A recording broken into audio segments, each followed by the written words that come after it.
All right, another edition of Riding Home. We're getting set to go out to Los Angeles. But before that, we want to talk a lot about the dogs and TCU. Here's the one thing, I think that with the way that Texas Christian plays defense, Matt, this is something I think that's going to be a little bit concerning with the 3-3-5 that they run.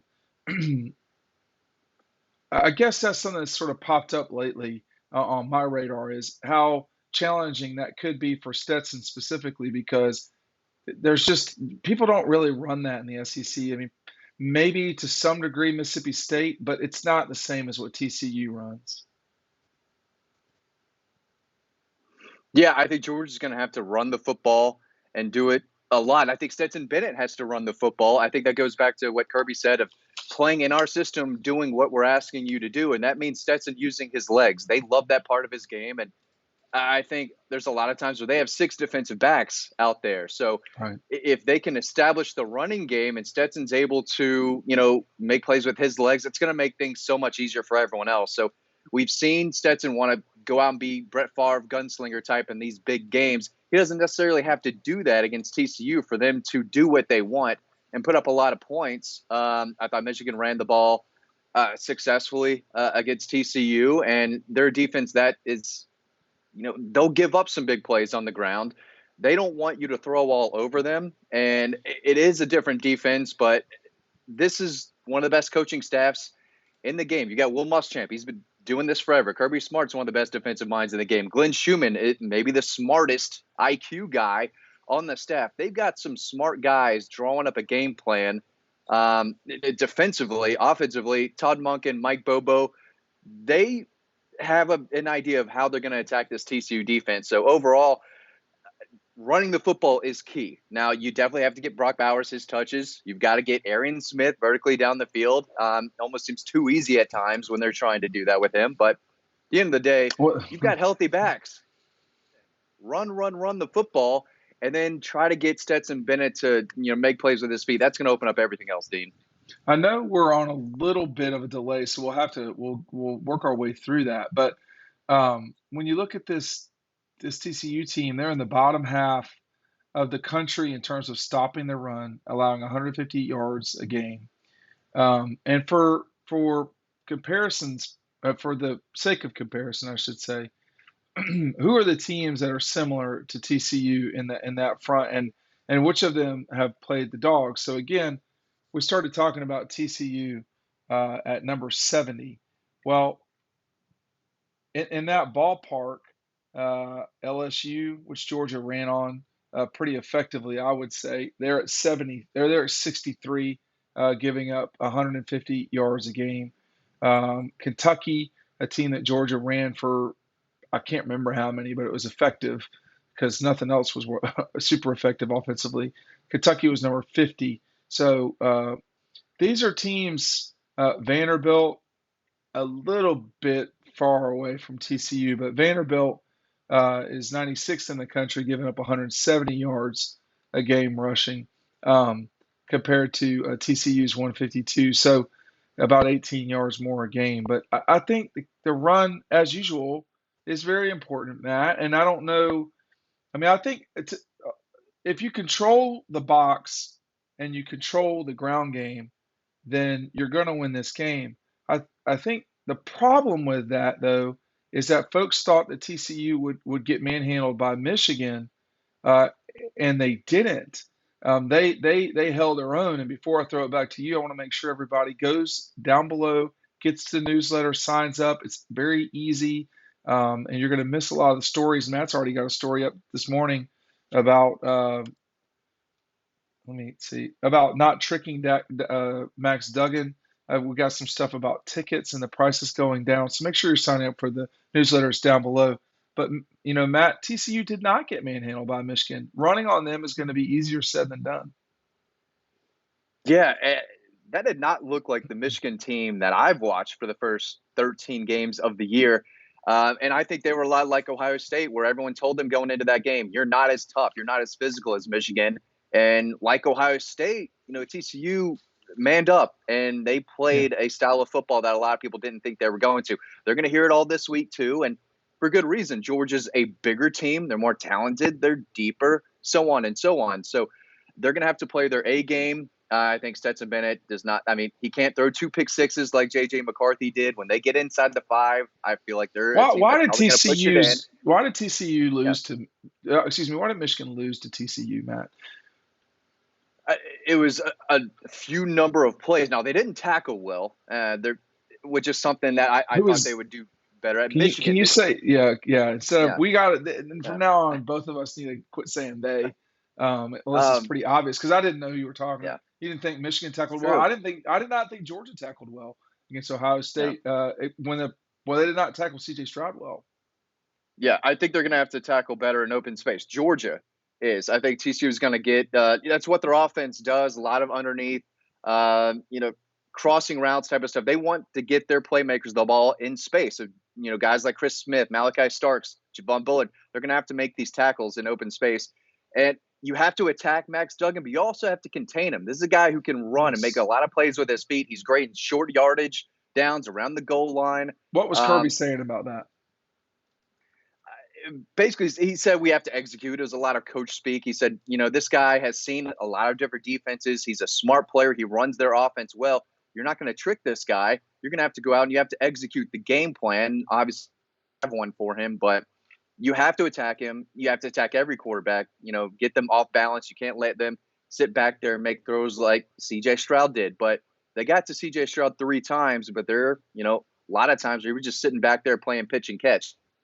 You can't let Max Duggan do that, or else he's going to tear you up too. He's a Heisman finalist for a reason. Yeah. But he can run and he's mobile. You have to attack him, but you also have to keep an eye on him. You have to contain him, not let him get outside of the pocket and make plays. He's a really good quarterback. He's smart. He doesn't have elite arm talent. He's not the fastest guy. I mean, he's far from perfect, but he's having a really good year, and there's a lot of reasons for that. So I think TCU is going to score. I don't think they're going to score. I don't think they're going to stop Georgia's rushing attack and their offense. I think Georgia's defense is going to get more stops, which I think is going to lead them to victory.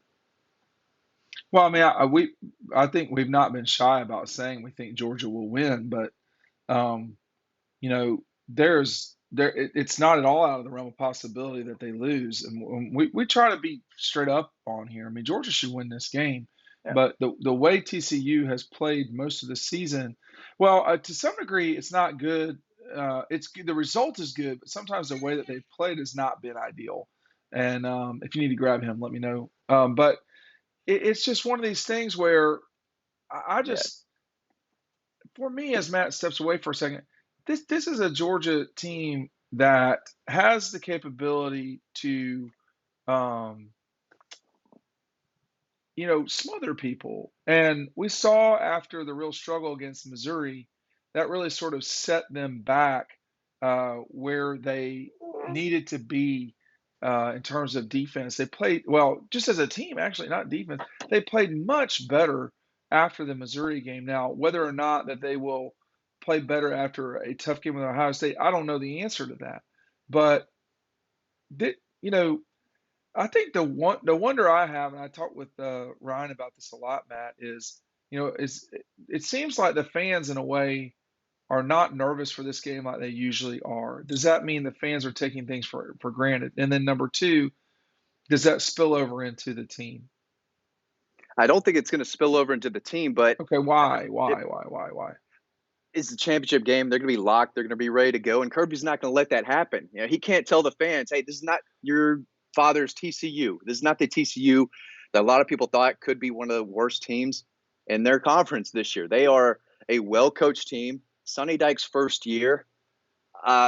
They get it, and they don't flinch. They played in a lot of close games. They do not Yeah, back down when they fought through adversity all year. They win a lot of close games, and that goes back to coaching and it, the players too. They're bought in, and they win games. They're not the most talented. Again, they're not the deepest. And again, this is the first year coaching staff. It's crazy to me how well they've done getting this team prepared week in and week out, and it hasn't looked pretty all the times, and they've squeaked by a lot of teams. But at the end of the day, they won, except for that game against Kansas State and in overtime. in overtime. But they're not going to flinch, and if they get down early, they're going to keep fighting back. We've said that a lot of times this year, you have to beat Georgia twice. You have to put them in the ground, then you have to put the dirt on them. Georgia's going to have to do that to TCU. Right. They've got to get up and keep playing and keep scoring, or else they're going to do what they've been doing all season. And that's climb back into games.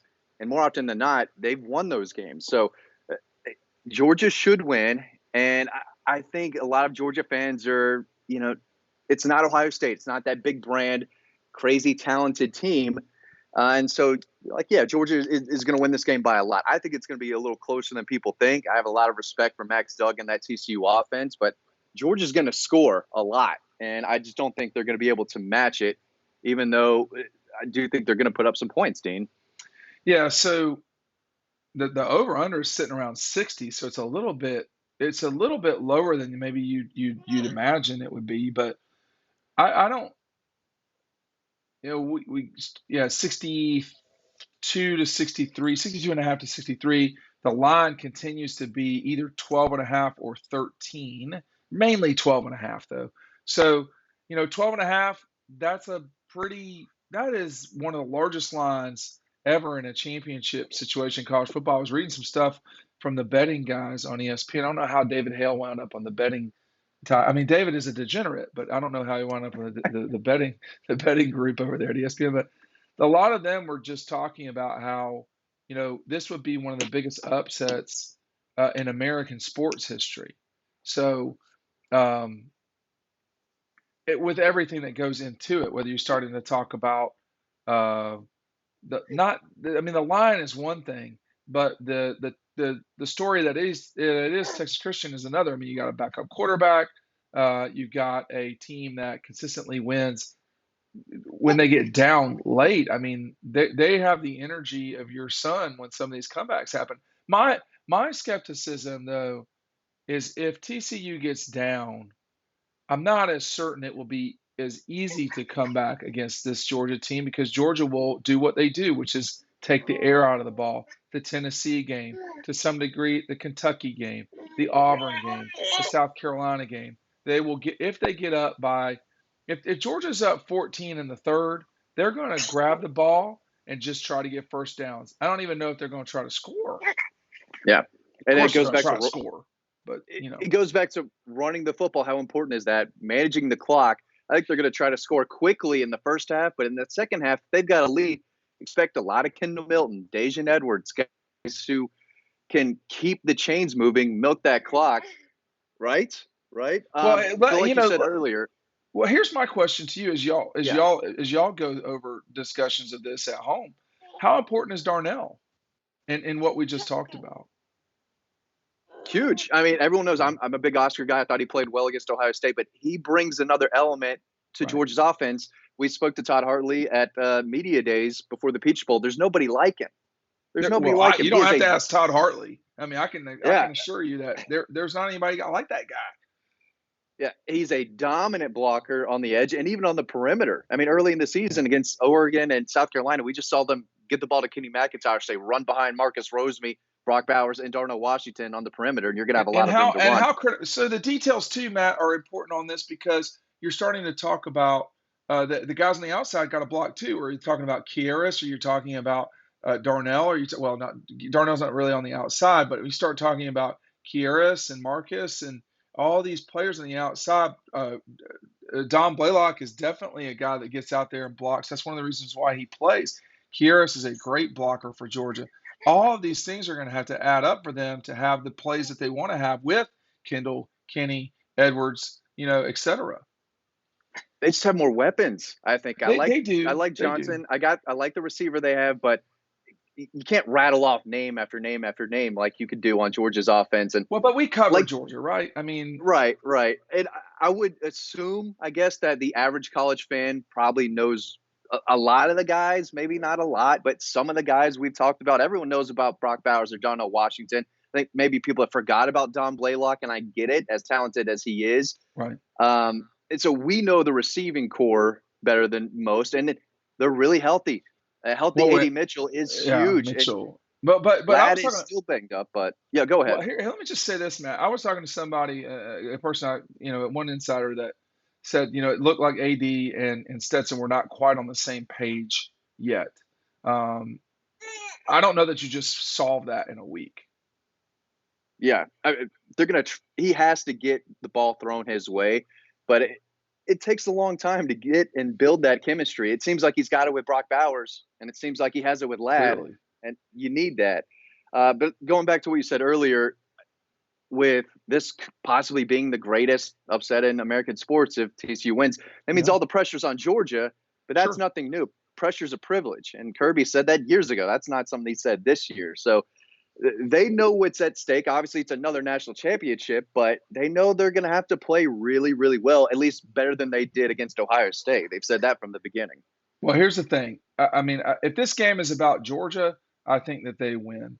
And I think that there's a matter of cleanup that they have some things to do. I've talked with some former guys that have been on the team and worked with Kirby and played with Kirby or played for Kirby, excuse me. Um, and this is really about cleaning up some of the stuff that happened against Ohio State. But Matt, I'll leave you with this. They don't have the guys that Ohio State had. So TCU is going to have to deal with Georgia in a different way. Please make sure that you're checking our newsletter down below. All three of us on screen right now are on the newsletter. Okay. And the excitement that you're seeing on the screen is what you will get when you sign up to the newsletter. Thanks for watching. We'll see y'all over on the website.